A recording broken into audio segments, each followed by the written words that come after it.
Dear students, मैं हूं मुदिता और आज हम करने वाले हैं साइंस की वर्कशीट 18। क्लास 9 ये आपकी वर्कशीट 16 अगस्त के लिए है और आज हम एक न्यू चैप्टर स्टार्ट करने वाले हैं जिसका नाम है the fundamental unit of life. आपकी साइंस की बायोलॉजी का ये चैप्टर है। स्टार्ट करते हैं। बहुत ही अच्छा और बहुत ही इंपॉर्टेंट चैप्टर है। ज्ञान भैया आ चुके हैं और जिज्ञासा दीदी आ चुकी हैं। ज्ञान पूछ रहे हैं, जिज्ञासा दीदी, when we observe onion peel slide under a microscope we see a small rectangular cell. Are all organism also made up of cell? ये बोल रहे हैं, ज्ञान बोल रहे हैं, जिज्ञासा दीदी, माइक्रोस्कोप आपने देखा होगा, हमें जो चीज़ें ऐसे नहीं दिखती, खुली आंखों से नहीं दिखती, उन चीज़ों को हम माइक्रोस्कोप के अंडर में रख के देखते हैं। तो जब प्याज की झिल्ली की स्लाइड बनाई जाती है, जो प्याज होती है ना, उसकी झिल्ली की स्लाइड बनाई जाती है और उसे जब हम माइक्रोस्कोप से देखते हैं तो उसमें हमें इस तरीके से कुछ स्ट्रक्चर नज़र आता है। अगर आप उसे माइक्रोस्कोप में देखोगे तो इस तरीके से स्ट्रक्चर नज़र आएगा। ठीक है, ऐसे इस तरीके से रेक्टेंगुलर सेल नज़र आएंगे और सेल के बीच में एक काला काला धब्बा सा नज़र आएगा। तो वही पूछ रहे हैं ज्ञान की, जिज्ञासा दीदी, क्या सारे ऑर्गेनिज्म इसी तरीके के सेल से बने होते हैं? जिज्ञासा बोल रही है, ज्ञान, all living beings are made up of small unit structure, the structural unit is called cell। बोल रही हैं ज्ञान, सारे ऑर्गेनिज्म, जितने भी लिविंग ऑर्गेनिज्म हैं, चाहे वो प्लांट हो जाएं, ठीक है, चाहे वो एनिमल हो जाएं या ह्यूमन बीइंग हो जाएं, सभी सेल से बने होते हैं। और जो सेल है वो फंक्शनल या बेसिक यूनिट है।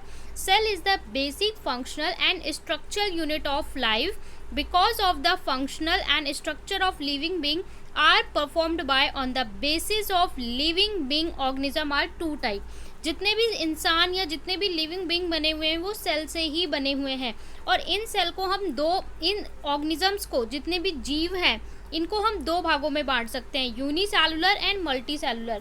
पहले थोड़ा सा आप लोग इस तरीके से समझ लीजिए, किसी भी बिल्डिंग को बनाने के लिए हमें बेसिक चीज़ क्या है, किस चीज़ की ज़रूरत होती है? सीमेंट चाहिए, पानी चाहिए, गारा चाहिए, लेकिन सब कुछ के साथ साथ हमें क्या चाहिए होता है? ईंट चाहिए होता है, ब्रिक चाहिए होता है। अगर आपके पास ब्रिक नहीं है तो कोई भी बिल्डिंग, कोई भी घर नहीं बन सकता। इसलिए बेसिक यूनिट क्या होती है? ब्रिक। इसी तरीके से कोई भी लिविंग ऑर्गेनिज्म किससे बना हुआ है? सेल से बना हुआ है। तो सेल के बिना कोई भी इंसान नहीं बन सकता।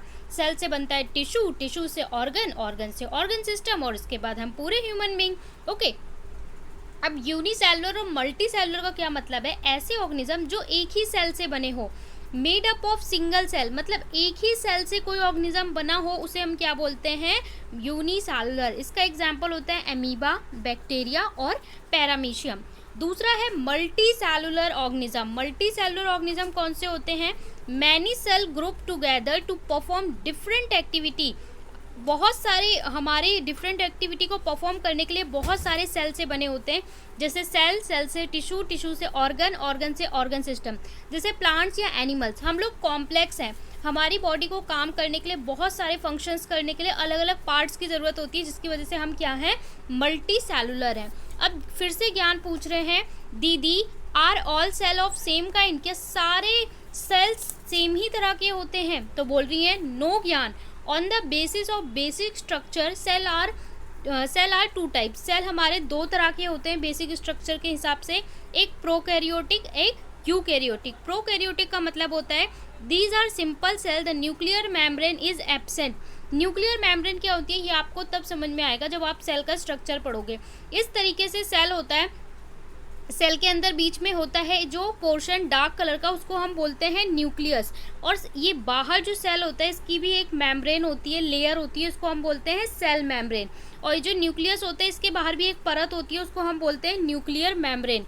तो हमारे जो प्रोकैरियोटिक सेल होते हैं वो कैसे होते हैं? इसमें न्यूक्लियर मेम्ब्रेन नहीं होती है। यूकैरियोटिक सेल कैसे होते हैं? These are complex cell having membrane bound cell organelle. और इसमें क्या होता है? मेम्ब्रेन होती है। आपको सेल जब आप पढ़ोगे ना तो इस तरीके से यहाँ पे जो होता है स्ट्रक्चर, उसको हम न्यूक्लियस बोलते हैं। इसके अंदर लिक्विड फिल होता है, इसको हम साइटोप्लाज्म बोलते हैं। ठीक है, और यहाँ पे बहुत सारी सेल ऑर्गेनेली होती है, उसके बारे में हम चैप्टर में डिटेल में पढ़ेंगे। अभी आपको बस समझना है प्रोकैरियोटिक, यूकैरियोटिक। अब यहाँ पे भी अगर हम देखें तो ये भी आपके दो तरह के होते हैं, plant eukaryotic cell, animal eukaryotic cell. तो इनके बारे में डिटेल में हम आगे पढ़ेंगे। अब यहाँ पे आपको डिफरेंस दे रखा है थोड़ा सा प्रोकैरियोटिक और यूकैरियोटिक सेल के बारे में। देखिए प्रोकैरियोटिक सेल कैसे होते हैं, साइज कैसा होता है? स्मॉल साइज 10 pm से छोटा होता है माइक्रोमीटर से। माइक्रोमीटर का मतलब होता है, इस तरीके से हम लिखते हैं माइक्रोमीटर, इसका मतलब होता है 10⁻⁻�6। और जो हमारे यूकैरियोटिक होते हैं इनका साइज कितना होता है 10 to 100 micrometre. Distinct nuclear absent, nuclear जो होता है वो एब्सेंट होती है मेम्ब्रेन और यहाँ पे प्रेजेंट होती है। न्यूक्लियोइड प्रेजेंट और न्यूक्लियोल्स हमारे इसमें भी प्रेजेंट होते हैं। मोस्ट सेल ऑर्गेनेली एब्सेंट होती है और यहाँ पे membrane bound cell organelle present. Cell organelle क्या, हमारे सेल के अंदर बहुत सारी ऑर्गेनेली होती हैं जो अलग अलग फंक्शंस करती हैं। तो यूकैरियोटिक में ज़्यादातर सेल ऑर्गेनेली होती हैं और प्रोकैरियोटिक में नहीं होती हैं। सिंगल क्रोमोजोम प्रेजेंट होता है और यहाँ पे मोर देन वन क्रोमोजोम, एक से ज़्यादा क्रोमोजोम प्रेजेंट होता है। इसका एग्जाम्पल है बैक्टीरिया और इसका है प्लांट, एनिमल एंड फंगी। इसके अलावा और कुछ इन्फॉर्मेशन दे रखी है। Cell were first discovered by Robert Hooke, cell को सबसे पहले जिसने खोज किया था वो थे रॉबर्ट हुक। इसके बाद आपको बताया है Hooke discovered the first living cell theory. यहाँ पे Schwann all living being are composed of cell, ये इन्होंने बताया था। तो ये कुछ हिस्ट्री है इसके बारे में, बैकग्राउंड।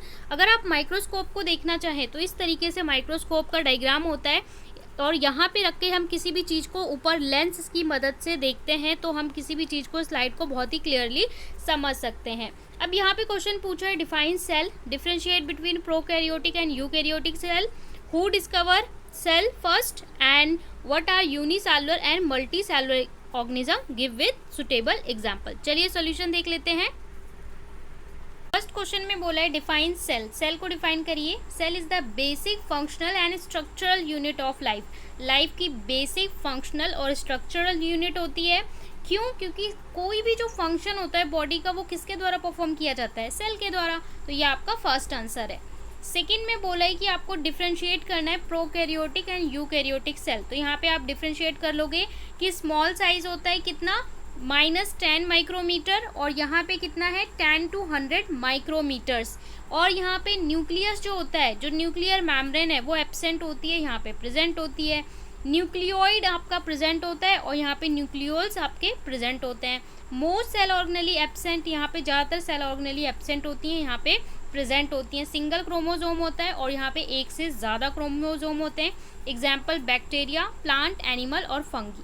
ओके, इसके बाद नेक्स्ट क्वेश्चन हमारा जो क्वेश्चन नंबर 3 है, किसने सेल की डिस्कवरी की, तो वो थे रॉबर्ट हुक।